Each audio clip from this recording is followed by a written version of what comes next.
बात करते हैं एम्प्लॉयर द्वारा सैलरी के अलावा दिए जाने वाली सुविधाओं की।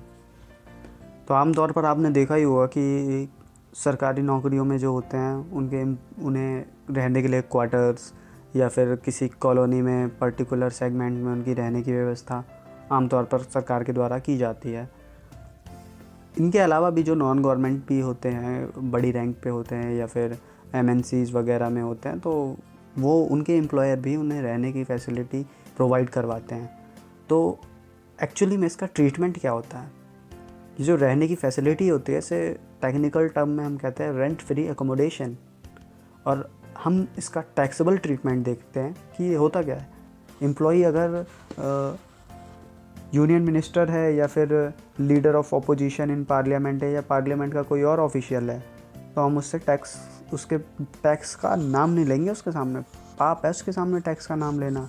अरे इतनी बड़ी पोजीशन पे वो है व्यक्ति और हम उसके सामने टैक्स की बात करते हैं, तो उसके लिए नहीं, टैक्स की बात नहीं करेंगे। और अगर सुप्रीम कोर्ट या हाई कोर्ट का जज है तो वो भी टैक्स नहीं देगा, उसके लिए भी एग्जेम्प्ट है रेंट फ्री एकोमोडेशन, रहने की सुविधा।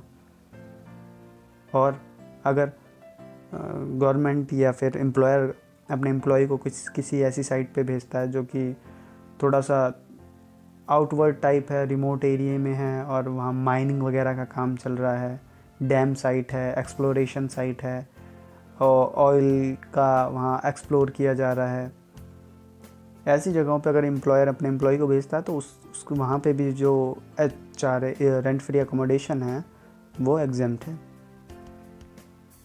और अगर किसी कारण से एम्प्लॉय ने तुम्हें रेंट फ्री एकोमोडेशन दे रखा था वन प्लेस पे और उसे अभी तुम्हें ट्रांसफ़र करना पड़ रहा है अदर प्लेस पे, तो जहाँ पहले दे रखा था वो एकोमोडेशन भी और जहाँ ट्रांसफ़र कर रहे हैं वो एकोमोडेशन, दोनों एकोमोडेशन आपके पास है, तो गवर्नमेंट कहती है ठीक है, कोई प्रॉब्लम नहीं, पहले 90 डेज़ तक तो हम इन दोनों एकोमोडेशन में जो लीस्ट परक्विजिट वैल्यू आएगी वो हम टैक्सेबल करेंगे, लेकिन आफ्टर 90 डेज़ हम दोनों टैक्सेबल करना स्टार्ट कर देंगे। और अगर एम्प्लॉयर अपने एम्प्लॉय को कहीं बाहर भेज रहा है और उसने 15 होटल में रहने के लिए उसे फैसिलिटी प्रोवाइड करवा दी है, तो स्टार्टिंग के 50 डेज़ तो दे सकते हो, 15 डेज़ के बाद टैक्सेबल हो जाएगा वो जो तुम होटल का चार्जेस, रेंट जो भी है वट पे कर रहे हो। उसके बाद आती है बात कि नॉन गवर्नमेंट एम्प्लॉय के केस में क्या होगा।